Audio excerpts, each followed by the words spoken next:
જય શ્રી કૃષ્ણ બધાને। આજે આપણે બનાવીશું બેસનના લાડુ, જેને આપણે ગુજરાતીમાં મગજના લાડુ તરીકે પણ ઓળખીએ છીએ અને સ્વામિનારાયણ મંદિરમાં પ્રસાદી તરીકે આપવામાં આવે છે।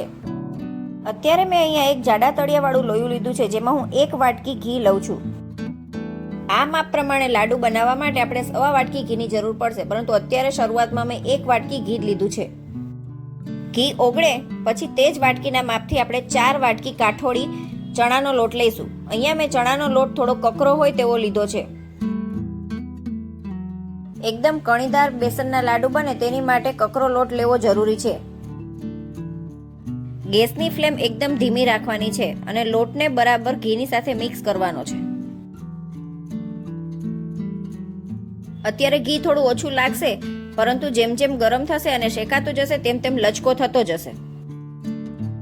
આપણે જે વાટકી ઘી નાખવાનું બાકી રાખ્યું છે તે વચ્ચે જરૂર લાગશે ત્યારે વચ્ચે વચ્ચે એડ કરીશું।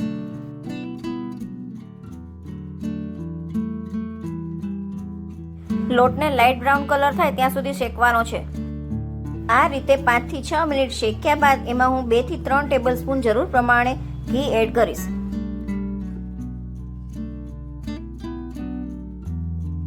આવો લચકો થાય ત્યાં સુધી ઘી એડ કરવું, વધારે પડતું ઢીલું કરવું નહીં।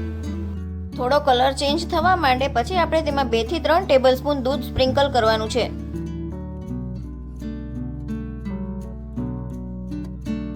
આ રીતે શેકાતા લોટમાં દૂધ એડ કરવાથી બહુ સરસ કણી પડશે।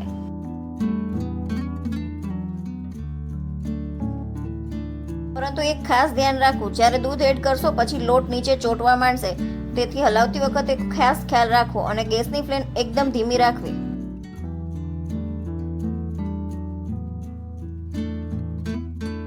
આ રીતે મેં અહીંયા ટોટલ 5 થી 6 ટેબલસ્પૂન દૂધ એડ કર્યું છે।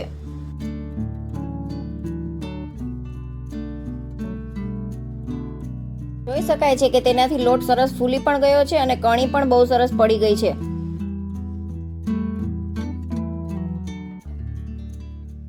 આ ટાઈમે ફરી પાછો લોટ છૂટો છૂટો લાગે તો એમાં થોડું ઘી એડ કરી શકાય,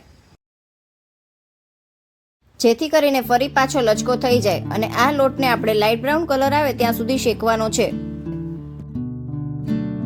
આ લાડુડી સ્વામિનારાયણ ભગવાનના મંદિરમાં પ્રસાદી તરીકે પણ આપવામાં આવે છે, જેને આપણે ગુજરાતી લોકો મગજની લાડુડી તરીકે પણ ઓળખીએ છીએ। જોઈ શકાય છે કે લોટનો કલર હવે લાઇટ બ્રાઉન થઈ ગયો છે, તો આપણો લોટ શેકાઈ ગયો છે। હવે ગેસની ફ્લેમ બંધ કરી અને આ લોટને એકદમ ઠંડો થવા દેવાનો છે।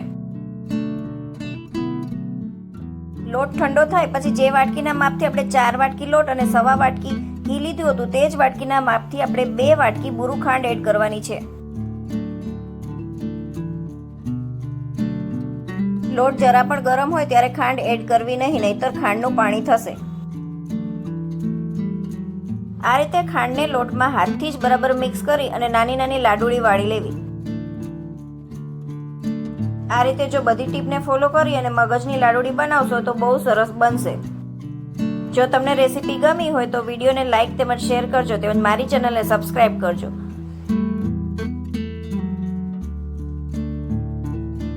આ રીતે અહીંયા જોઈ શકાય છે એ રીતે મેં મગજની નાની નાની લાડુળી વાળી લીધી છે। તમે પણ આ રેસીપી ઘરે જરૂર ટ્રાય કરજો। Thank you.